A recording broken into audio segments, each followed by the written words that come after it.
Daqui a pouco.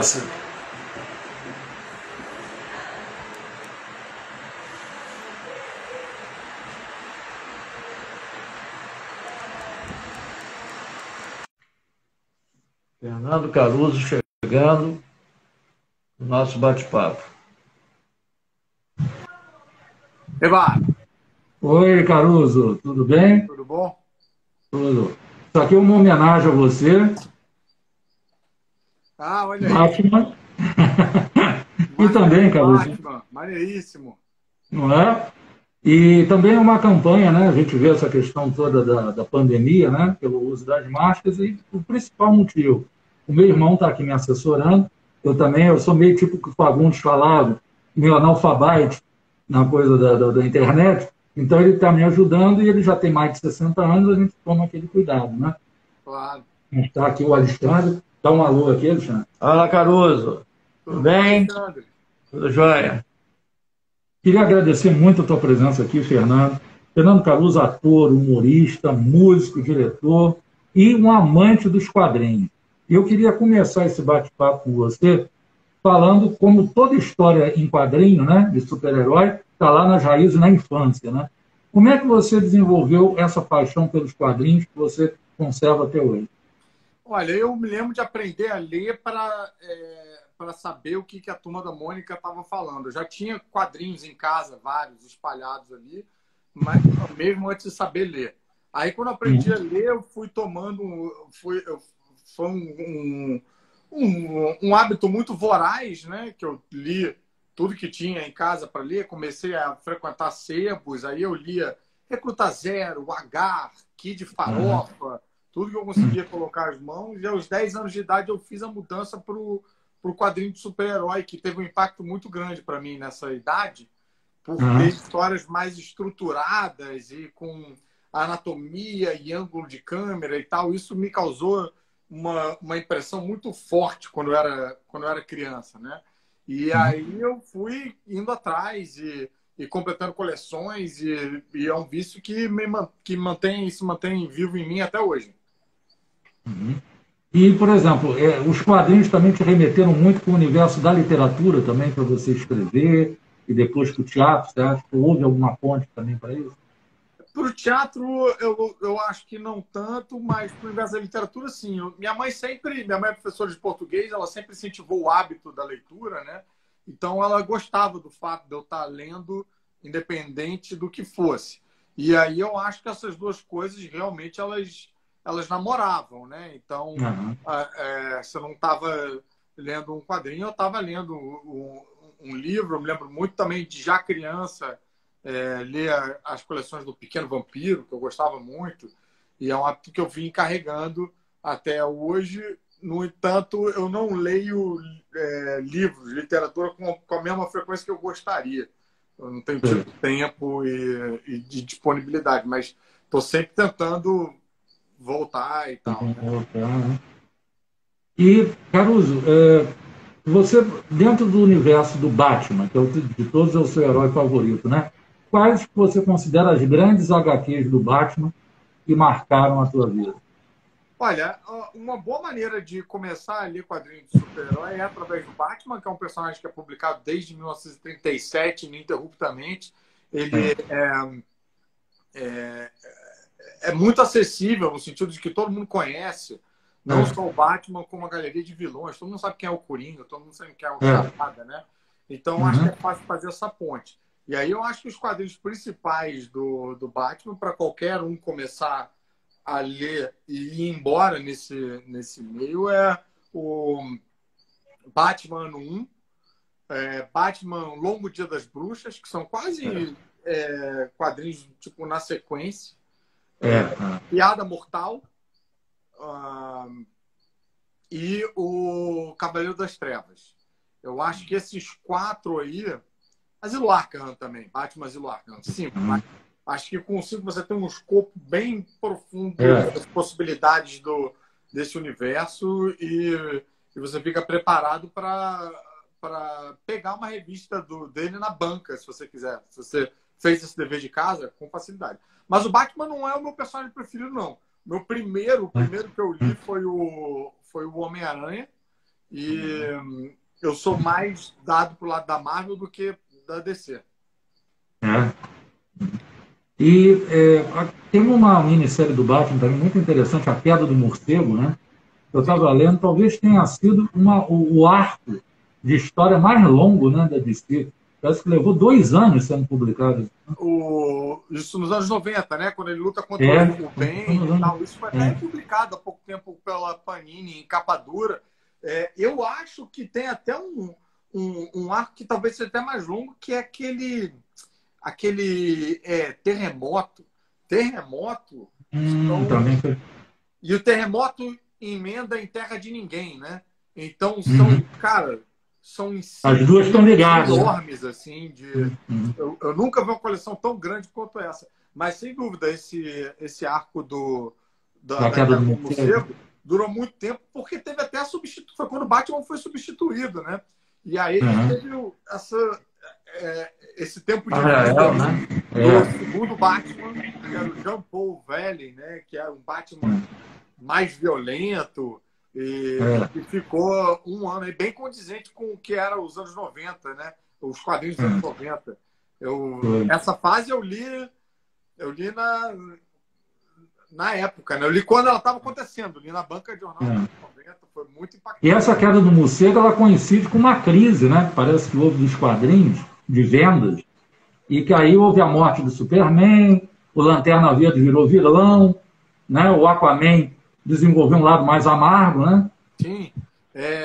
Os anos 90 não foram muito favoráveis para os quadrinhos, não, né? No início dos anos 90, na primeira metade da década, os quadrinhos venderam muito, e isso criou meio que uma bolha como se fosse uma bolha dessa de investimento que rapidamente estourou. E um reflexo, acho que, disso, a morte do Super-Homem gerou muitas vendas, né? E aí eu acho que isso gerou um reflexo nos outros personagens, que todo mundo tentou fazer a versão da morte do Super-Homem com os personagens clássicos. Estavam enfrentando uma batalha cruel com uns personagens modernos da Image Comics, que eram todos violentos e sexualizados e tal. E aí os personagens mais antigos, que eram conhecidos por todos, eles ficaram meio caindo em desuso e eles precisavam dar essa chacoalhada. Aí o que fizeram? Mataram o Super-Homem, aleijaram o Batman, que é essa que é do que você falou, arrancaram a mão do Aquaman, né? Do Aquaman, o arpão no lugar da mão. Já estou vendo gente comentando aí também em paralelo na Marvel rolou a saga dos clones do Homem-Aranha, em que substituíram o Homem-Aranha por um clone dele. Os leitores na época viram que o Homem-Aranha que todo mundo acompanhava, lendo, na verdade era um clone que tinha sido trocado. Então, assim, foi uma época meio de umas tentativas meio desesperadas de marketing, né? de alcançar os números espetaculares que eles estavam alcançando antes, né? E até hoje o quadrinho eu acho que sofre um pouco dessa queda brusca, porque eu acho que depois disso foi meio o despertar para a realidade foi meio doloroso para a indústria. E você acha que o cinema, principalmente no início dos anos 2000, ajudou muito a indústria dos quadrinhos? Olha, eu acho que é mais o contrário, sabia? Porque eu acho que os quadrinhos eles ajudaram mais a indústria do cinema, servindo como fonte de vários personagens que foram adaptados e que geraram bilhões em bilheteria, mas eu não vejo tanto essa galera. Por exemplo, você pega um filme como Vingadores, Guerra Infinita, Vingadores Ultimato, é um filme que saiu do escopo dos fãs de quadrinhos. Assim. Tipo, minha mãe viu, todo mundo viu, mas, no entanto, essa galera que assistiu esses filmes, essa galera não foi para a banca de jornal comprar revista, sabe? Eu acho que esse número não se traduziu tanto assim, né? E infelizmente. Por isso que eu fico também sempre tentando indicar mais quadrinhos e falar, pô, você gostou desse filme? Quer sabe ler isso aqui e tal e tal? Porque é uma indústria que está sempre... A indústria dos quadrinhos, né? Uma indústria que está sempre precisando de ajuda. Eu perguntei porque vários quadrinhos dos X-Men, depois do primeiro filme, principalmente a vestimenta deles, passou a ser a vestimenta do cinema. Eu vi isso, assim, alguns desenhistas, né, adotaram. Principalmente o Grant Morrison, né? Sim, não. Nesse sentido, acho que muita coisa foi aproveitada, né? Realmente, tipo, eu acho que a galera, os editores estão vendo aí, tipo, cara, a gente tem um universo que está no cinema, que está fazendo É. muito sucesso. A gente precisa que quando a pessoa pegue um quadrinho para folhear, que ela reconheça, né? Que ela ache parecido e tal. Então, pô, aquele universo lá do Grant Morrison, sem dúvida tem as roupas mais parecidas, né? Tipo, não tem mais o uniforme colã, né? Apesar de ter aí uma defasagenzinha de 2, 3 anos, mas sem dúvida sofre uma influência. E às vezes eles até trazem à vida personagens e matam outros para ficar meio que na mesma, né? Equilibrada. Para ficar parecido com o elenco com o time que tem lá dos Vingadores está parecido com o time que está na revista e vice-versa, né? E até num caso maior, você pega, por exemplo, nos X-Men, como a franquia dos X-Men estava com a Fox e não com a Disney, que, né, é agora dona da Marvel, eles começaram nos quadrinhos também dar uma reduzida na presença dos X-Men e dar ênfase na presença dos Inumanos, porque a Marvel e a Disney eram donas dos Inumanos e conseguiam aproveitar em série, talvez lançar um filme e tal. E aí você vê um reflexo disso no quadrinho já meio que planejando antevendo, né? Exatamente. Tipo, pô, uma possível franquia, um possível filme, um possível desenho animado e tal, porque eles querem produzir conteúdo do qual eles são donos, né? Então, foi uma época que todo mundo virou inumano. Uma bomba terrígena em Nova York e todo mundo saiu virando inumano. E tem algumas críticas, por exemplo, o Alan Moore é um grande crítico das adaptações dele para o cinema. Por exemplo, ele implicou com V de Vingança, o próprio Watchmen. E como é que você vê isso, de alguns autores terem esse ressentimento com o cinema, de dizer que deturpou a obra dele? Você acha que há realmente uma deturpação ou é uma outra linguagem? Como é que você vê? Olha, eu acho que o caso do Alan Moore é um caso bem particular, que eu acho que o ressentimento dele vem até de antes no cinema, vem lá dos contratos de Watchmen, né? Porque eu não sei direito, mas parece que o contrato de Watchmen tem alguma cláusula do tipo, se a revista não for publicada durante um tempo, não tiver uma edição nova, os direitos voltam pro Alan Moore e pro Dave Gibbons, que são os criadores, né?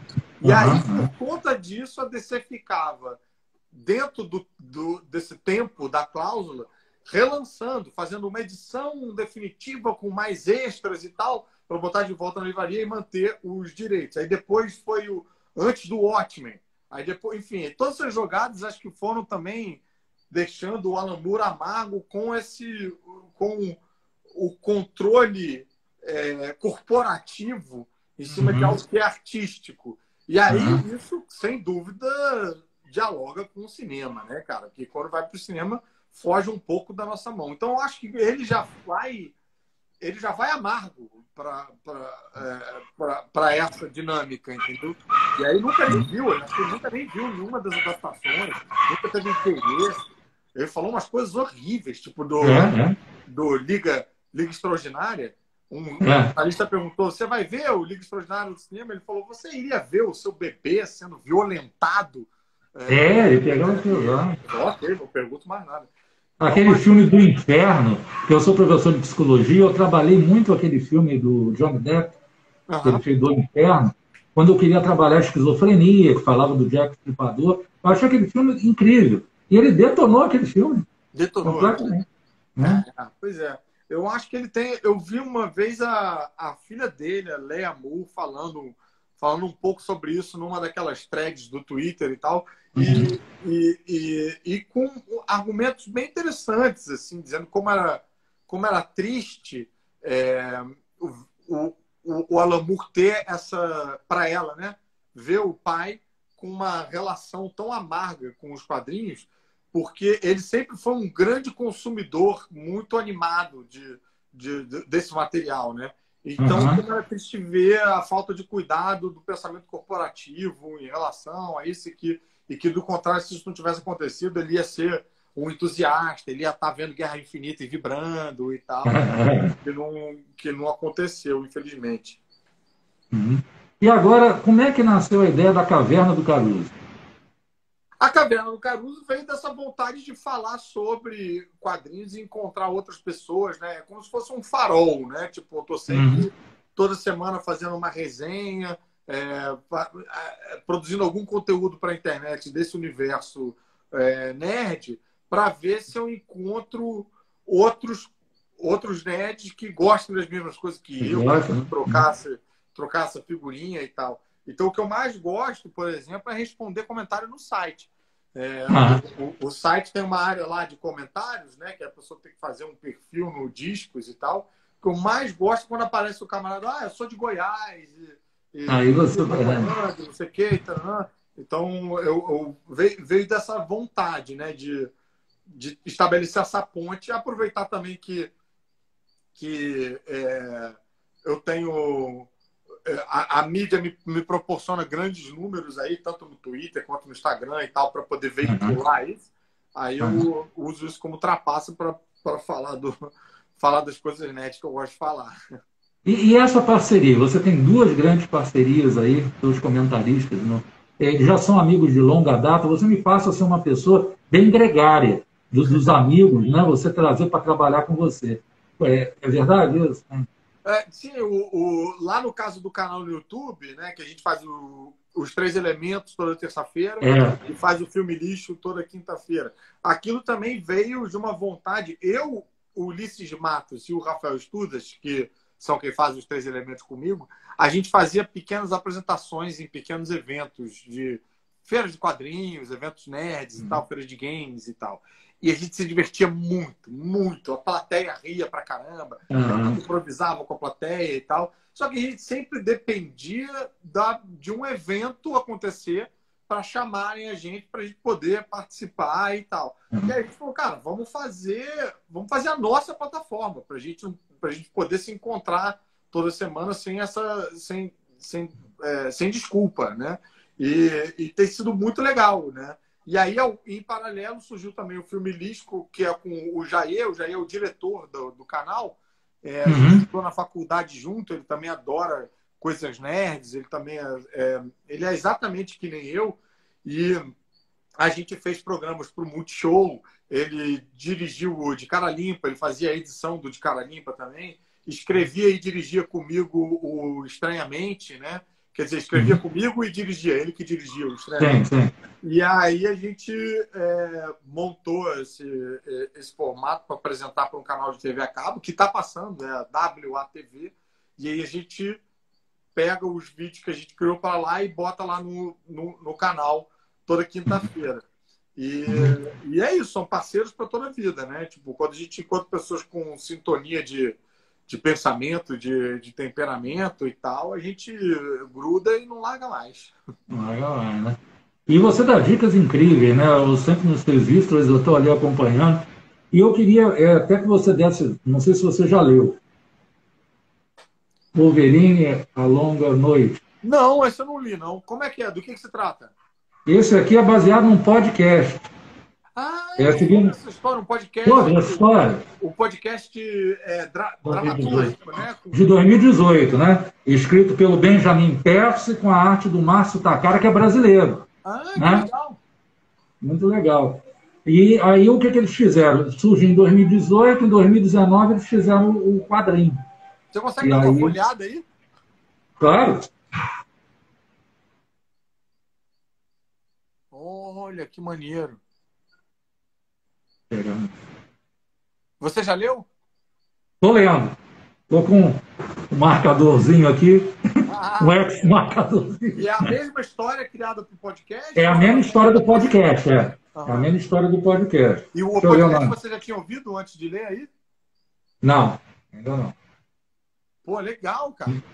As cores também são lindas, né? Muito bacana, né? Depois de ler o quadrinho, ouvir a O Caruso. Né? Caruso, aqui é o Alexandre falando. Eu já li e é muito assim inspirado em Arquivo X. Na verdade, apesar de receber o nome de Wolverine, o Wolverine ele custa até aparecer na história, e ele aparece, mas os grandes protagonistas são dois agentes, uma mulher e um homem, agentes especiais do FBI, Caraca, que vão investigar uma série de assassinatos. Investigar uma série de assassinatos.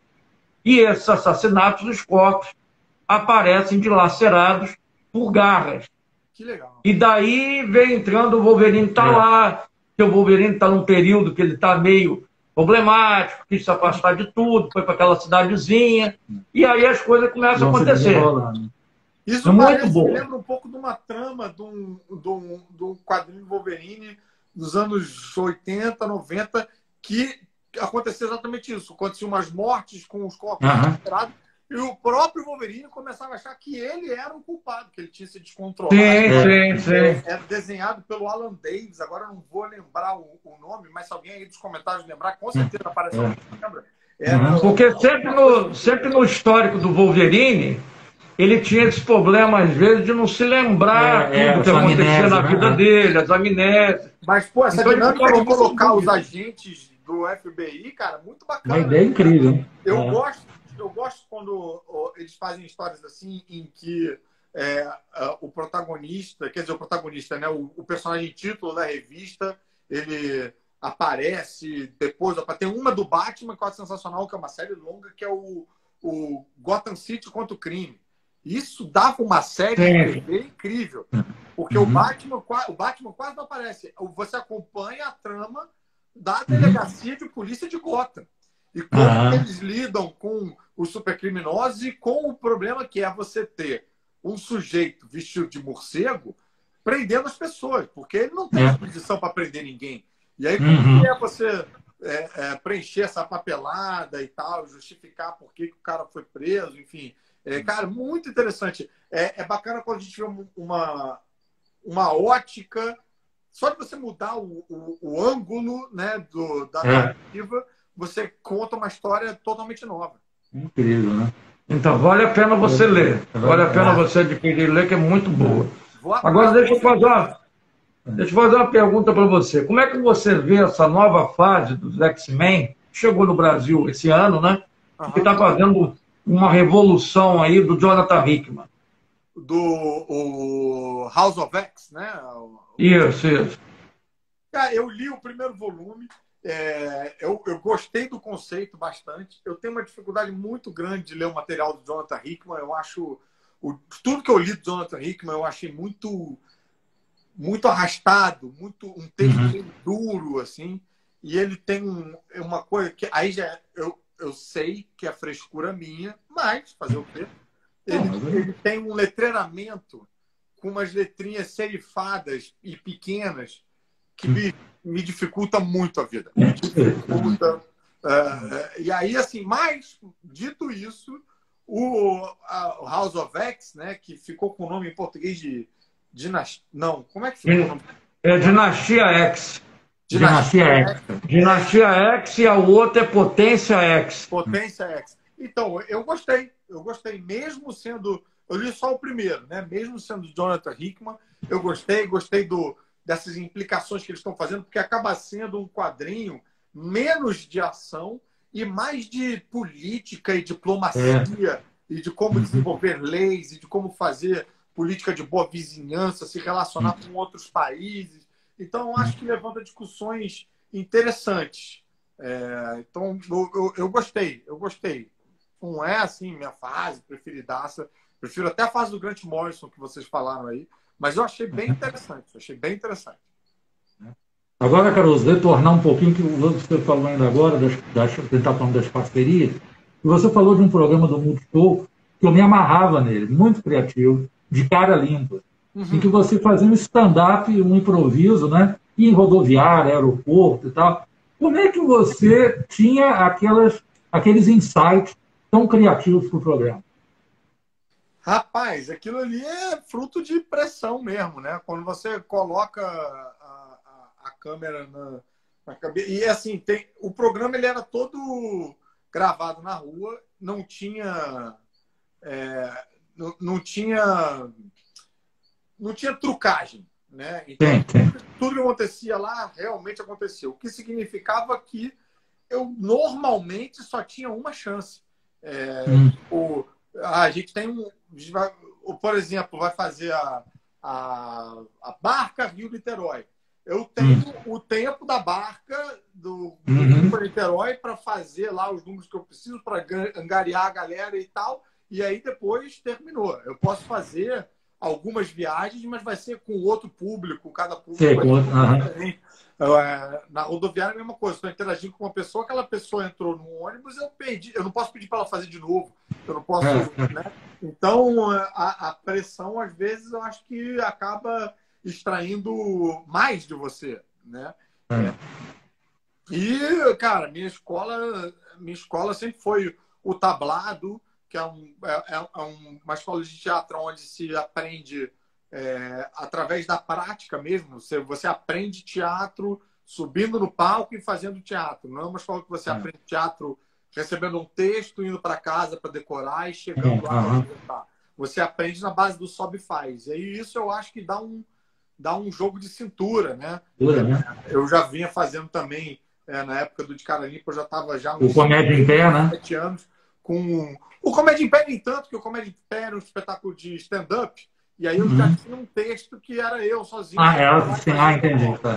Era mais o Zé, que era um espetáculo de improvisação, que Zenas improvisadas. Muito desses elementos do tablado que a gente levava lá pro palco e tal, e isso também foi me dando mais uma facilidade. Mas eu não vou enganar vocês, não. Era puxado. Era muito difícil. Eu terminava cada gravação assim. Era desgastante, né? Eu não sei se hoje, com a minha idade, eu não sei se eu ia ter esse fôlego, não. Mas foi muito bacana de fazer. Guardei histórias assim para todo sempre. E eu acho que eu ganhei muitos pontos de experiência nesse programa aí. E tá tudo disponível nessa plataforma digital do Multishow. Tem o Multishow Play, tem todos os episódios lá. O Estranhamente foi antes ou agora? Foi depois. Foi depois. Foi De Cara Limpa, Muito Giro, Ed Morte e Ed Morte. O Estranhamente, a gente teve 3 temporadas, foi o último programa que eu criei lá pro Multishow. Eu adorava fazer também. Era muito bom também. Era uma oportunidade de num ambiente, né, ainda que humilde, assim, de ter minha própria produtora de TV, porque assim, a gente escrevia, a gente produzia tudo, tava o tempo todo, tipo, dialogando com o cenógrafo, com a figurinista, tava meio que gerindo aquilo ali. Os atores todos eram amigos meus, alunos meus de workshop, pessoas que são amigas, né, até hoje. E então, cara, acho que foi uma das experiências assim mais prazerosas que eu tive na televisão, foi esse programa. Infelizmente, depois de 3 temporadas, o Multishow não se interessou mais em renovar o programa. Aí foi só tristeza. E foi uma pena. O Ed Morte também eu adorava. Achava que ele poderia ter tido mais tempo. O Ed Morte também. Adorável. Eu achava que uma segunda temporada do Ed Morte a gente ia ter tido chance de se aprofundar mais no personagem, de pegar um ritmo de produção também para popularizar ainda mais o personagem e tal. Mas o Ed Morte eles não quiseram renovar nem para a segunda temporada. Fizeram a primeira só e não renovaram. Tem muita coisa que, às vezes, o público acha que é escolha do ator, né? Mas não é. Tem instâncias acima, né? E o cara fala, a gente quer renovar, não quer renovar, a gente agora quer seguir por outro caminho, quer seguir por outro caminho, e a gente não tem que fazer, né? Isso me lembra até um seriado que eu lamentei muito quando ele acabou, que foi um dos primeiros seriados que a Globo lançou, antes mesmo de Carga Pesada, Plantão de Polícia, Ciranda Cirandinha. Esse eu não conheço. Não jogou. Que era com Jorge Fernando, Uau. Fábio Júnior, Lucélia Santos e Denise Bandeira. Gente! Tanto que aquela música Pai, que o Fábio Júnior canta, ele fez para um episódio do Ciranda Cirandinha. E deu tanto certo que depois estourou e até hoje... né? Tem muita coisa que fica aí nesse limbo da gerência aí que você não tem direito porque que, né? Eu sou, por exemplo, que armação ilimitada, não tem box de DVD, porque... Não tem, eu não vi, não. Porque tá preso, o direito de uma coisa está preso com uma coisa, o direito de outra coisa está preso com não sei o quê, né? E aí é um inferno legal para conseguir produzir isso aí, né? Algumas séries são assim, né? Que você...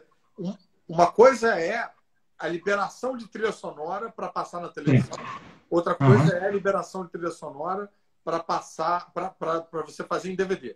E aí, às vezes, a mesma trilha que você tinha liberado para televisão não é liberada. Custa muito mais caro na hora que você usar em DVD. E aí você teria que ressonorizar o episódio todo, e aí os amigos, cara, enfim, tem umas loucuras aí que às vezes não chegam a galera do público não fica sabendo. Que é o que deve ter acontecido com as duas temporadas de 79 e 80 do Carga Pesada. Porque o Carga Pesada que a Globo fez depois, o Fagundes e os Stênio já mais velhos, tudo bem, era boa, mas não tinha o impacto dos episódios de antes, que eram escritos por Ferreira Goulart, Gianfrancesco Guarnieri, Alberto Costa, entendeu? Que eram profundamente... Eu me lembro até hoje de um episódio que a Yara Amaral fez com o Tomil Gonçalves, em que ele fazia... Eu acho que até se basearam um pouco em John Steinbeck, Ratos e Homens, né? E tem um cara com distúrbio mental, e a menina começa a gritar, e ele, para tapar a boca da menina, ele acaba sufocando a menina e mata ela acidentalmente. Isso acontece no episódio. E eu me lembro, foi uma cena, eu era estudante ainda, e a Yara Amaral, numa cena com o Tomil, o pessoal está querendo linchar o garoto, e o garoto tinha problema mental. O Pedro e o Bino tentando chegar no caminhão rápido para salvar. Quando eles chegam, a Yara Amaral tinha acabado de sufocar o próprio filho com travesseiro. E diz assim, não, mas ele morreu nos meus braços, não morreu sendo linchado. Então, quer dizer, eram episódios com uma densidade de dramaturgia. Era pesada mesmo, né? Era pesada mesmo, né? Caramba, que loucura. E o mais doido é que, assim, tudo isso tá no arquivo lá na Globo, né? Tudo isso tá tudo lá arquivado. E eu acho que muito desse material deve reaparecer quando eles digitalizarem tudo para uma nova plataforma digital que vai conter todos os canais e TV a cabo. Eles estão, né, planejando aí, fazendo esse movimento. Isso vai ser bem bacana. Porque de produção de conteúdo no audiovisual, cara, a gente tem muita coisa produzida, muita coisa. A televisão brasileira, ela é muito rica, né? A televisão americana, não. Não fica não. Agora um episódio, um capítulo à parte, que é Vai Que Cola. O teu personagem também maravilhoso ali. Como é que foi o encontro com Vai Que Cola, com aquela equipe também tão harmoniosa? Bem, o Vai Que Cola foi um programa de encomenda da casa, né, para juntar o elenco, né, que tava cada um no seu programa próprio. Né? E aí eles fizeram essa desculpa para botar todo mundo no mesmo lugar, né? Aí me convocaram, eu não pude nem escapar. Aí nasceu o seu Wilson, né? Sim. Ali você já tinha trabalhado com o Paulo Gustavo antes? Eu tinha dirigido o espetáculo dele, eu conhecia ele bem dos teatros e tal, né? E tinha dirigido ele no solo de stand-up dele, Hiperativo. Hiperativo, né? E tinha feito participação na série dele, no 220 volts. 220 volts.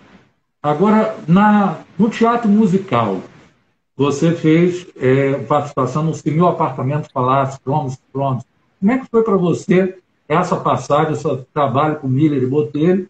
E depois falar um pouquinho também do Popstar, que veio, acho que logo depois, né? A sua participação no segundo. Cara, a jornada com o Miller e Botelho foi assim... Foi muito mais incrível do que eu poderia ter imaginado. Eu nunca tive nunca sonhei em fazer musical, nunca tive esse ansejo e tal. Via que tinha muita gente que era maluca por esse movimento, né? Gente que queria fazer musical, muita gente que era rato de musical, porque via assistir musical bastante e tal. Não foi o meu caso. E aí, quando eu fui fazer, eu entendi, porque realmente, assim, foi uma experiência. Claro que minha experiência foi só com Miller e com Botelho. Então, é possível que isso seja só dessa bolha, Miller e Botelho. E foi incrível. Eu entrei, para ser muito sincero, um pouco receoso, achando que as pessoas iam ser um pouco divas, sabe? Porque todo mundo disse, boys. E não, cara, era uma galera engraçada pra caramba, divertida, acessível. Eu acho que muito disso era angariado pelos próprios Miller e Botelho, que eram pessoas muito engraçadas. Os ensaios com eles eram tipo... Cara, parecia um show de stand-up. Eles faziam piada o tempo todo. Eles sacaneavam o elenco. Era um clima muito divertido. Muito bom. Era assim, fisicamente muito cansativo. Eu acho que eu nunca me esforcei tanto fisicamente em nada que eu fiz na vida, porque eu terminava os ensaios muito dolorido, né? Mas era uma alegria ir ensaiar. Nunca ia, tipo, hoje tem ensaio. Não, era sempre muito divertido. E depois entrar em cartaz também. Quando a gente começava a apresentação, que o Marcelo Castro entrava com a orquestra inteira, e eles faziam aquele medley, tocando todas as músicas e tal, e você sentia aquela parede de som ali te abraçando, te protegendo. Cara, aquilo é tipo participar de um culto, de uma seita, de uma coisa de louco. E desde então eu fico desesperado para voltar, que nem um viciado, assim, tipo, querendo fazer mais um, querendo fazer. Agora, o processo no Popstar foi diferente, porque o processo no musical é muito coletivo. Você está passando por isso com uma galera e conhecendo as pessoas e todo mundo colorido junto, todo mundo inventando piadas internas juntos e tal. O processo do Popstar é um pouco isolado, né? Porque é você escolhendo suas músicas e tal, indo lá e passando assim na música sozinho, enfim. Mas foi muito bacana também poder fazer umas maluquices, poder chacoalhar um pouco ali os alicerces e tá com a Malu de novo, né? Porque a Malu estava também na mesma edição que eu estava. Na mesma edição, Foi bacana encontrar com a Malu, com a Samantha também. A Samantha também fez essa edição. Mas, enfim, não deu nem para formar muita opinião, porque eu durei pouco lá. E, veja bem, eu também vi você no teatro infantil, no Teatro Tablado, inclusive. A gente fez uma foto muito bacana que você está, inclusive, caracterizado como personagem, que lembra muito aqueles vilões dos desenhos animados que a gente amava tanto, Dico Vigarista, né? Que foi o Camaleão e as Batatas Mágicas. Como é que foi para você essa temporada ali no Teatro Tablado, voltando às suas raízes? Guys, voltar para o Tablado sempre... É até esquisito, porque eu não sinto nem como se eu estivesse voltando. É sempre a sensação de como se eu não tivesse saído de lá, né? Só que o que eu acho que foi mais divertido de reencontrar, porque assim, eu continuo dando aula no Tablado, né? Até hoje. No momento eu estou dando aula aula virtual, aula online e tal, mas enfim, até o início desse ano estava lá, indo no Tablado toda segunda-feira. Mas você sempre foi professor do Tablado, você sempre atuou como professor lá. Eu virei professor, eu herdei a minha própria turma em 2012. E desde então estou lá sem parar. Agora, o reencontro que foi mais bacana foi o do público infantil, que é um público muito particular, é um público muito intenso. Então, eu me diverti reencontrando a risada das crianças, que, cara, dá uma energia. Porque, assim, eu não vou te enganar, teatro infantil, cara, é bem puxado de se fazer, porque normalmente atravessa a tarde do seu final de semana. Às 5 horas da tarde a peça, às 4 você tem que estar lá, às 3 você tem que estar saindo de casa, então você tem que, enfim. Então, vai passar no meio da tua praia, do teu churrasco, do teu descanso, do teu lazer e tal. Então, às vezes, você vai meio tipo, caramba, cara, um solzão e eu aqui, indo maquiar e tal. Mas, cara, na primeira risada de criança, tudo vale a pena. Porque a risada de criança ela tem até um potencial meio rejuvenescedor. Quando você escuta, é uma risada muito sincera, muito... uma risada meio Te reenergiza, né? Selvagens, malucos, que dá uma rejuvenescida. Então, eu estava, às vezes, fazendo as coisas mais bobas do mundo, mas eu estava me divertindo tanto, tanto, tanto. Tinha umas gags meio de tipo de o pé tá grudado no chão. Lá, junto comigo. E as crianças morriam de rir. E aí falava um negócio tipo, não, repete comigo. A senhora couve de ervilhas. Aí falava, senhora couve de sapatilha. Não! E aí as crianças se espaldando de rir. Então, assim, no ensaio era bem menos divertido do que na hora, né? Porque no ensaio você não tem esse retorno das crianças. Mas, curiosamente, a Cacá Murtê, que foi minha primeira professora lá no Tabaco, que dirigiu em várias peças e tal, ela já tem tatuado no ouvido dela essa risada aí. Ela sabe o que as crianças vão gostar, ela sabe do que as crianças vão. Então ela já faz a marcação toda.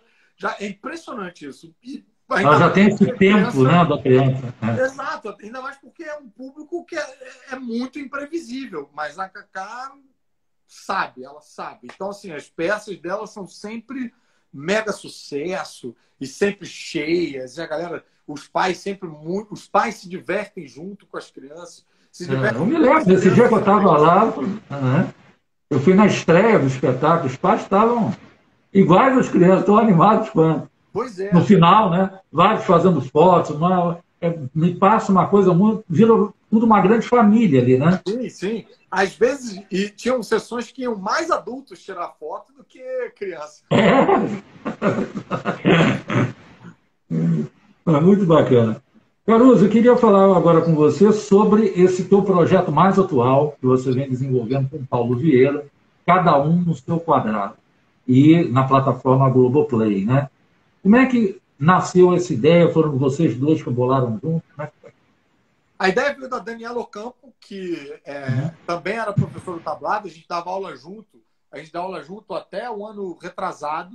E ela desenvolveu esse projeto com o intuito de fazer uma espécie de uma festa em casa com os melhores convidados possíveis e que todo mundo tivesse convidado para participar dessa festa, né? Então, a festa seria quase como se fosse uma festa sob encomenda, porque a festa iria para casa de todo mundo que assinasse o Globoplay e desse play lá no nosso programa. E aí ela pensou em mim, ela já tinha o projeto, me chamou porque ela sabia que eu gostava muito de fazer essas coisas em casa, de chamar o pessoal para jogar jogo de tabuleiro, fazer umas atividades assim e tal. As minhas festas envolvem normalmente mais esse tipo de brincadeira do que sexo, drogas e rock and roll.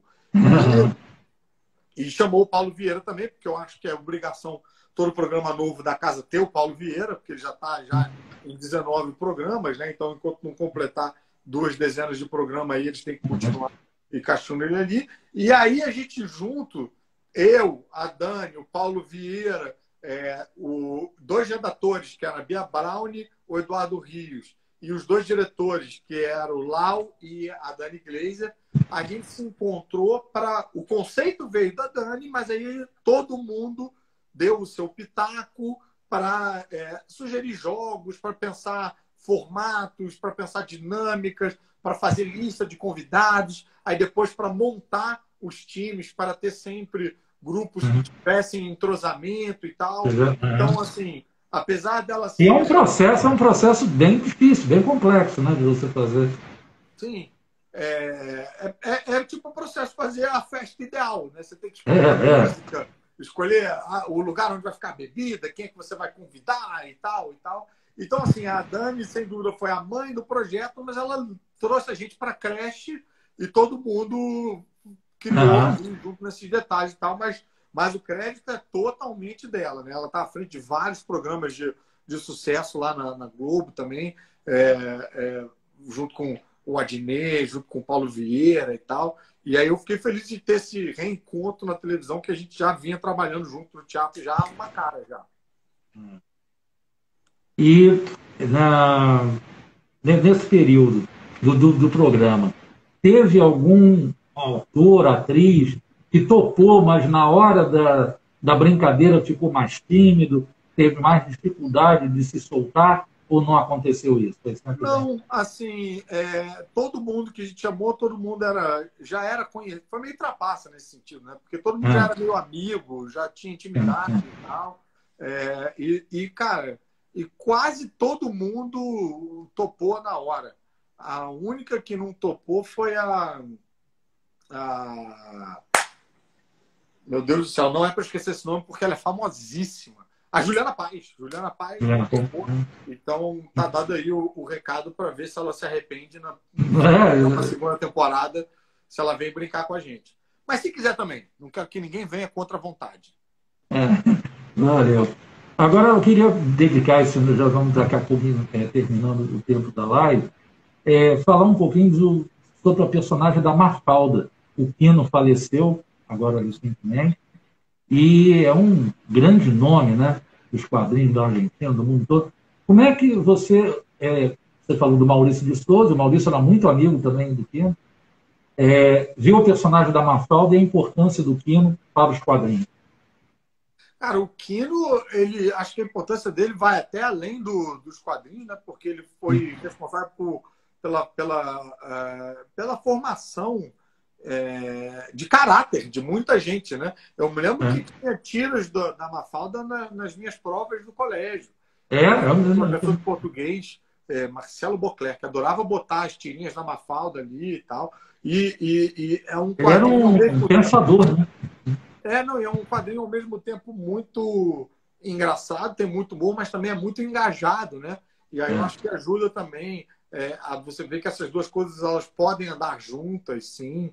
E ainda além também da Mafalda, ele tem vários outros livros também sensacionais, né? E eu adoraria que a galera que viu esse movimento todo, o pessoal nas redes sociais falando e tal, que fosse atrás, né, o que eu tenho do Quino aqui em casa para reter, ou para comprar outro livro, ou para dar, né, quadrinhos de presente e tal, que eu acho que é um material muito bacana e que com certeza absoluta vai viver para sempre. As tiras da Mafalda eu fiquei muito, como eu falei, né, eu li muita Mafalda na minha adolescência. E eu fiquei muito surpreso de descobrir, quase que recentemente, que as tiras eram da década de 70, algumas da década de 60, e que elas eram muito atuais, muito modernas. A maneira como ele conta, a maneira como ele escreve, todas eram muito modernas e tal. E isso foi uma surpresa muito grande, o que leva a crer que se ela venceu 2 décadas aí, né, do teste do tempo, ela vai durar para sempre, sem dúvida nenhuma. Esse período da pandemia tem sido um período também muito reflexivo e de muita criatividade para você, de bolar novas formas de programas ou de comunicação, tanto na Caverna do Caruso, como também no teatro, na televisão? Não, eu não tenho conseguido ter esse, que é o que o pessoal chama de ócio criativo, né, que é muito importante para a gente ter tranquilidade para criar, né? Porque eu tô o tempo todo, né, junto com a minha esposa, cuidando da casa e lavando louça e arrumando tudo e tal, e produzindo conteúdo, porque as gravações do Zorra continuaram em modo remoto, eu continuo gravando podcast, continuo dando aula, então eu não tenho tido esse tempo para ocupado, criar, né, coisas novas, né? Uhum. Às vezes a cabeça até cria, mas assim, sentar e escrever, eu não tenho conseguido arranjar. Isso às vezes acaba sendo até meio frustrante, mas a gente tem que ser honesto com a gente mesmo, a gente tem que saber que tipo, cara, hoje pelo menos eu consegui consertar uma gaveta, tá de bom tamanho em termos de produtividade. E toda semana, na minha semana eu tenho aula toda segunda-feira, eu dou aula toda segunda-feira, um programa de rádio toda terça-feira, uma resenha toda quarta-feira, um canal, um conteúdo de YouTube na terça, outro na quinta, tem também um podcast que é quinzenal e o Zorra todo sábado. Então, assim, eu mesmo quando eu não estou criando nada novo, eu estou criando coisas novas dentro desse formato que eu estou trabalhando. E aí eu fico meio que me repetindo isso para não não entrar em crise, depressão. E uma coisa que eu queria enfatizar, te elogiar muito, é que nas dicas que você dá de quadrinhos, como você tem dado chance para os quadrinhos brasileiros. Uma gente nova que está escrevendo e coisas muito boas. Como é que essas histórias chegaram a você? Você está conseguindo ter acesso? Cara, muita gente, quando a gente fazia quando ainda rolavam os eventos, né, presenciais e tal, as pessoas vinham até a mim, entregavam os quadrinhos, algumas pessoas chegam pelo site e tal, e querem mandar material, enfim. E eu fiquei amigo de alguns quadrinistas nacionais também, e vão sempre, cada um vai indicando, vai falando de outros, né? Sou muito amigo do Camilo Solano, do Márcio Fiorito, do Daniel HDR e Adriana Mello, todos eles sempre falando, tipo, pô, olha esse cara aqui, olha esse desenhista aqui e tal. Então, é uma troca muito saudável. Eu vejo muito paralelo com o teatro, apesar de não ter nada a ver. Assim, o teatro ele é uma mídia artesanal que tem muita gente que não estourou no cinema e na televisão e tal, mas que existe, está lá, tipo, divulgando o seu trabalho, divulgando o seu material. E o quadrinho nacional, o autoral, é um pouco assim. Tem muita gente que publica através do Catarse, que publica através da autoeditorialização, né? Conheci também o Eduardo Ferigato. Pô, tô até trabalhando com ele na adaptação de um quadrinho dele pro cinema. Um quadrinho que eu também conheci, tipo, quando eu conheci ele pessoalmente na Santos Geek Festival Geek Criativa, na Santos Criativa Festival Geek em Santos. E aí, cara, ele me deu vários quadrinhos dele, enfim, nesse contato, a marcação homem a homem mesmo, né? É muito fértil, de repente esse material se torna adaptável para o cinema, para os seriados. Eu me lembro do Doutrinador, rendeu uma série incrível, né? Primeiro foi filme, depois virou um seriado. E veio também de um escritor... Luciano Cunha. Não sei se você chegou... Doutrinador, se você chegou a ver. Não. Eu achei que o Doutrinador era meio fascistinha demais pro meu gosto. Aí eu não fui adiante. Tá bom. Caruso, muito obrigado pela tua participação aqui. Entendeu? Eu queria agradecer muito a tua... sabe que eu sou seu fã, acompanho ali... Fico lisonjeado, cara. Pô, perguntas excelentes. Pô, sempre um prazer poder falar dessas coisas todas. Muito obrigado aí por esse trabalho que você teve de fazer uma pesquisa bem cuidada aí de perguntas. Queria aproveitar também para chamar todo mundo para assistir o Zorra nesse sábado e para já divulgar duas coisas. Uma é uma rodada de lives que os atores do Zorra vão fazer todo sábado, toda sexta, todo sábado, para divulgar o programa. Então você vai poder ver os próprios atores do Zorra trocando ideia, falando de cenas preferidas, se sacaneando. Acho que isso vai ser muito divertido. Nesse sábado vai ter o Helder Rodrigues junto com a Patrícia Pim. São duas das pessoas mais engraçadas que eu já vi na vida, juntas fazendo uma live. Estou bem ansioso para ver isso. E também divulgar o filme que eu fiz com a Samantha, o Não Vamos Pagar Nada, que vai estrear no cinema a partir da quinta-feira, que vem, dia 8. Então vai entrar em Brasília nos drive-ins, vai entrar no circuito dos cinemas que estão seguindo a risca, né, as regras. Estão reabrindo, que estão reabrindo, seguindo a risca as regras de cuidar das regras da saúde, de distanciamento, de bombonier fechada, uso de máscara, essas coisas todas, e que depois vai pro Telecine Pipoca. Vai entrar aí, tipo, em todas as plataformas digitais. Qual é o nome do filme mesmo? Tá todo mundo? Não Vamos Pagar Nada. Isso. Estaremos lá e vamos conferir essa estreia. Caruso, muito obrigado, e fica aqui o convite em breve da gente fazer outras lives tão bacanas como essa. O papo ficou muito, muito bacana, muito... Maravilha. Se cuidem aí, viu? Tomem todo o cuidado do mundo. Todo cuidado é pouco nesse momento que a gente está vivendo. E boa sorte para todos nós. Obrigado, Caruso. Um abraço, Caruso. Tudo de bom. Valeu.